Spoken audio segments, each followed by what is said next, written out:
Oh, it's fired. So all right, YouTube. Hanging out with my friend Nick Young, Velox Training Group, and sorry, I didn't mean to cut off your hello. I just said hello. All right, then. I posted a video asking for questions, and since I'm staying at Nick's house, I volunteered him to help me answer some of these. The first question for today is Occlusion Deep Dive. What's it like in the beginning? What do you learn along the way? How do you know if you're getting the most out of it in training, dry fire methods, or session with and without occlusion, with the dot turned up, dot turned down, why you do with either, with and without occlusion? So a bunch of questions. Let's start with what occlusion is.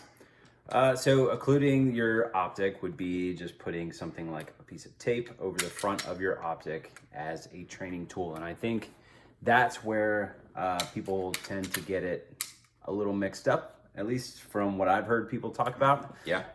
Like it is just simply a training tool, and it's not even a tool that is going to stop you from staring at the dot. It's just going to make it more apparent when you do stare at the dot, because if the dot is occluded and then you put all of your attention on the dot, it's like you kind of lose focus of where the center of the target is.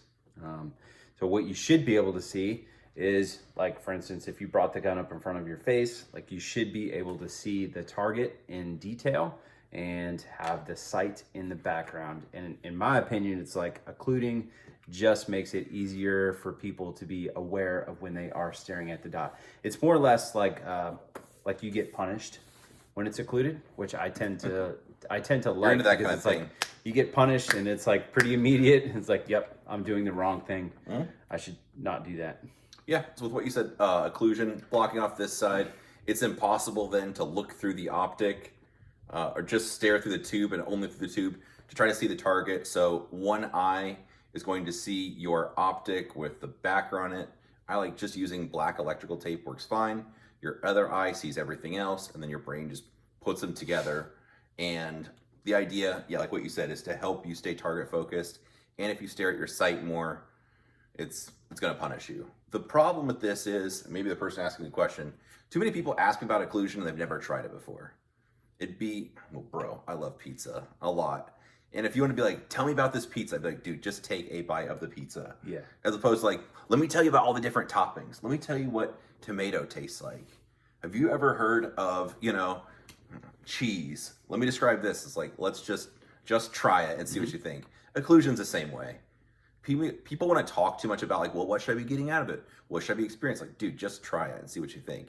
Then after you try it for a little bit, then we have stuff to talk about. Because before you've tried the pizza, it's kind of like, there's not much to talk about. Just try it, and then we can talk about it afterwards. Or, so I've gotten this also, like people try it and then they go, yeah, I can't see anything now.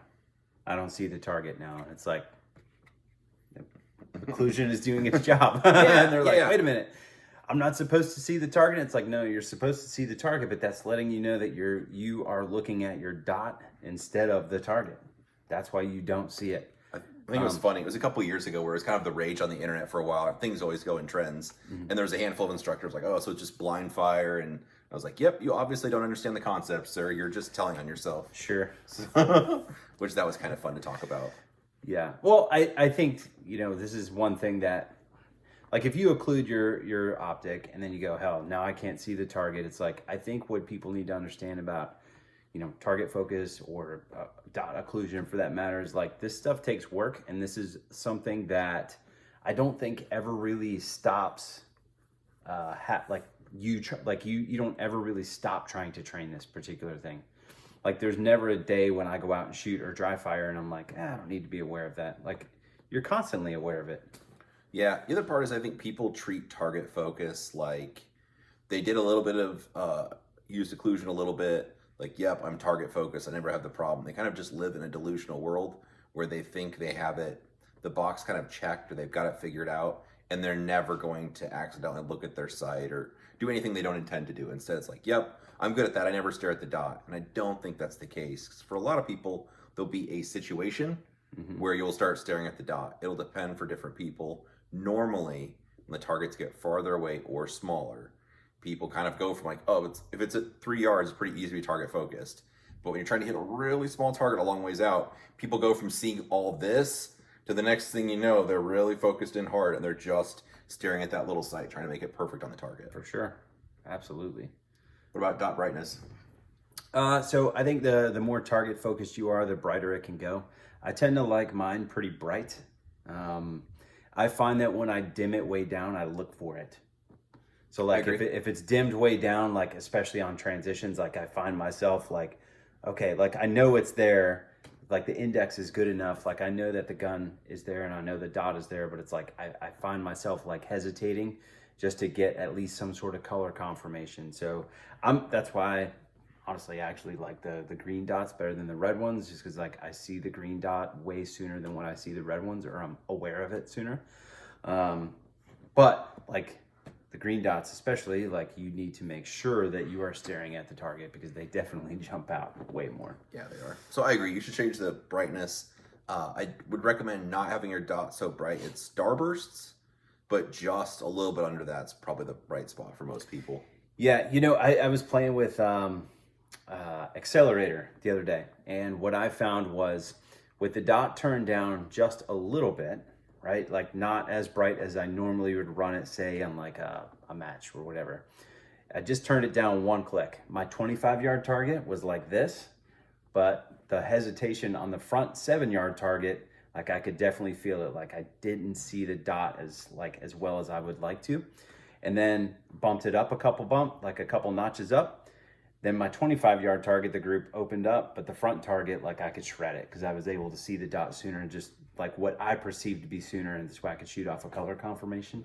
Maybe this is a little too deep in the weeds for I don't think so. this, but I think it's definitely going to be a balance between, you know, too bright or not enough, and I think that's probably gonna, you know, differ from person to person. So for the other part of his question, how do you know when you're getting the most out of it in training? Do you have a recommendation or a way to like gauge if he's getting anything out of this in training? Yeah, I think, you know, the more aware of what good looks like and what bad looks like, because I think that is just as important. Like you need to know what bad looks like and you need to know what good looks like. And I say that you need to know what bad looks like, and it's just as important because when bad happens, like it needs to be like, yep, that's bad, and let me fix this right now. So I think like the importance of it is just to figure out how to be more and more aware of it. This way you can start like changing behaviors and like make this like the new norm. Like what good looks like, make that the new norm. And the more aware of it you are, the better off you'll be. No, I agree. I think big picture, you want to get to the point where it doesn't matter to you if it's occluded or not. You get the same results. When I started with red dots or started shooting them quite a bit, I occluded the dot kind of off and on for a bit, and then I ended up just putting it on, and I left it on for probably a couple of years. Mm-hmm. I would take it off once in a while to shoot or whatever, but for the most part of my training in matches, it would just be with the dot occluded. It was really good. And now, I mean, I could say I'm being delusional. I feel like if I have it on or off, if I look at the results I'm getting on the target, so I look at the targets in the time, so the score on the time, it's roughly the same.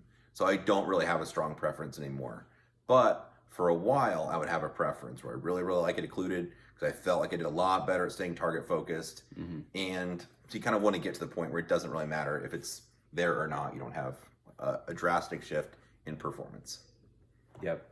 I think some of the cues too that you'll end up looking for, at least, well, I'll speak for myself. Like some of the things that I look for, like I know that I'm really, really target focused when I could shoot almost, and I say almost, not everything, but almost everything on just basically color confirmation. Just like look and the dot goes there and smash it as soon as it shows up. And I also found like the opposite with like if I'm doing it incorrectly, right? Like here's what I'll perceive. Like I'll draw the gun, put it on a target as an example, and be like, oh yeah, I need to stop moving the dot, right? Or it feels like the dot is just basically moving all over the place. You're trying to chase it. Yeah, it's like, okay, I'm staring at it. That's why it's not going to the spot that I'm looking at. And that's where like that whole being aware of things, I think, really comes into play. But you'll start looking for those cues for sure. Yeah, I agree.